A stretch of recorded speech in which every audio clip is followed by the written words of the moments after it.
Beberapa tahun terakhir ini, kita seringkali mendengar mengenai startup. Sebenarnya startup itu apa ya? Yuk kita coba tengok definisi startup menurut 4 para ahli yang sudah lama berkecimpung dalam dunia startup. Menurut Peter Thiel, co-founder dari PayPal, startup merupakan suatu penciptaan inovasi vertikal dan bukan inovasi horizontal. Inovasi vertikal di sini berarti suatu inovasi teknologi yang belum pernah ada sebelumnya.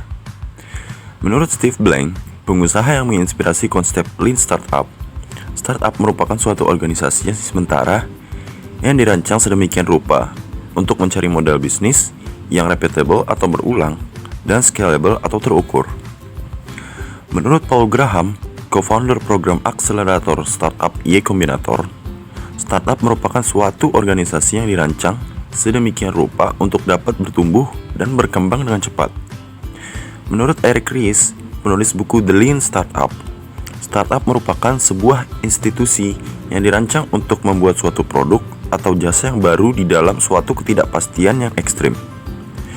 Terlepas dari definisi yang sudah diungkapkan oleh para ahli tersebut, startup secara umum memiliki definisi atau arti suatu perusahaan rintisan yang sedang berada dalam fase pengembangan, baik itu dalam pengembangan produk, pelayanan, pangsa pasar, model bisnis, maupun hal lainnya. Startup diibaratkan sebagai suatu perusahaan yang masih remaja, masih banyak perubahan, dan sedang dalam tahap pendewasaan. Jika perusahaan startup sudah dewasa, maka perusahaan tersebut sudah dapat dianggap sebagai perusahaan yang sesungguhnya atau dapat disebut korporat.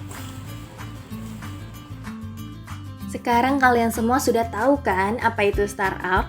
Nah, startup ini ternyata memiliki peranan yang penting loh.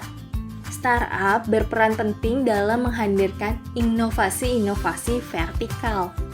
Pada awalnya, startup hanya dikenal dalam kategori ride-hailing dan e-commerce. Namun, seiring perkembangan startup, banyak inovasi yang bermunculan sehingga startup ini menjadi semakin meluas. Sekarang ini sudah banyak dikenal kategori lain dalam startup, seperti misalnya ada vintage, edutech, healthtech, agritech, dan masih banyak lagi. Inovasi-inovasi tersebut sangat penting dalam perekonomian, terutama dalam masa pandemi seperti sekarang ini. Munculnya inovasi produk baru oleh startup merupakan upaya untuk menjaga relevansi dan mempertahankan operasional bisnis sekaligus sebagai bukti bahwa startup tetap dapat hadir untuk menjawab berbagai permasalahan yang ada di dalam masyarakat. Wah, kira-kira hal apa saja ya yang harus diperhatikan dalam suatu startup agar tetap berperan penting seperti itu? Ada 5 hal nih yang penting dan harus diperhatikan dalam startup. Yang pertama adalah mengetahui target pasar. Startup tidak hanya sekedar mengenai inovasi produk. Lebih dari itu, startup membutuhkan branding yang guna kuat mendapatkan target pasar yang tepat. Suatu produk akan menjadi sia-sia bila tidak memiliki target pasar yang tepat. Oleh karena itu, mengetahui target pasar dan membangun brand awareness menjadi sangat penting bagi suatu startup. Selanjutnya adalah mendapatkan investor. Startup akan sangat kesulitan jika tidak memiliki investor untuk menunjangnya. Investor umumnya akan mencari startup yang memiliki potensi yang bagus untuk berkembang di masing-masing target pasar. Selanjutnya adalah menyaingi kompetitor. Saat ini ekosistem startup semakin berkembang, tentunya menimbulkan banyak kompetitor yang bergerak di bidang masing-masing.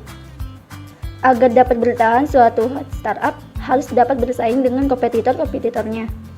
Salah satu caranya adalah dengan membuat perbedaan dalam branding dan promosi produk yang ditawarkan. Selanjutnya adalah menciptakan customer loyalty.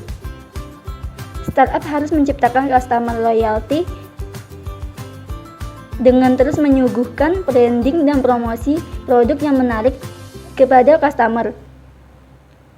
Dengan terciptanya customer loyalty, maka startup akan berada dalam posisi yang relatif aman karena setidak-tidaknya sudah memiliki customer yang setia kepada produknya. Yang terakhir adalah memperkuat identitas startup. Startup harus dapat memperkuat identitasnya baik secara online melalui media sosial maupun secara offline melalui iklan billboard dan lain sebagainya. Apabila identitas startup sudah kuat, maka keberlangsungan startup akan semakin terjamin. Bagaimana? Ternyata dunia startup itu menarik ya. Tetapi ini baru perkenalannya saja loh. Masih banyak hal lain yang lebih menarik dari dunia startup yang bisa kalian cari tahu dari internet, buku, atau kalian bisa ikuti saja webinar kelompok 2, 3, dan 14 KKN Universitas Trilogi yang bertajuk Startup and How We Do It, Pandemic Version. Yuk, merapat! Akhir kata, sebagai penutup video ini, ada contoh-contoh dari startup nih. Jadi, biarpun kalian sudah tahu teorinya, kalian juga harus tahu contoh nyatanya. Apa aja sih contohnya? Yaitu ada Gojek,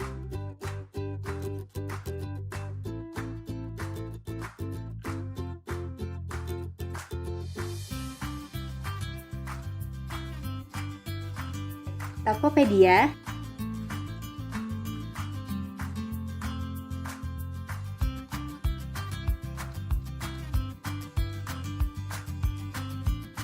Traveloka,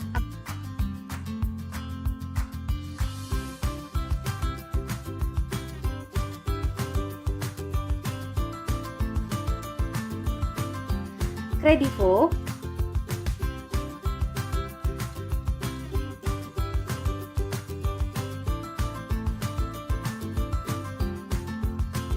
Coinworks,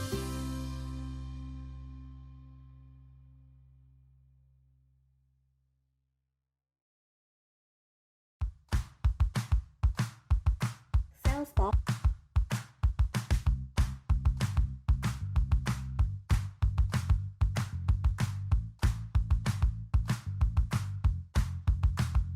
dan Bukalapak.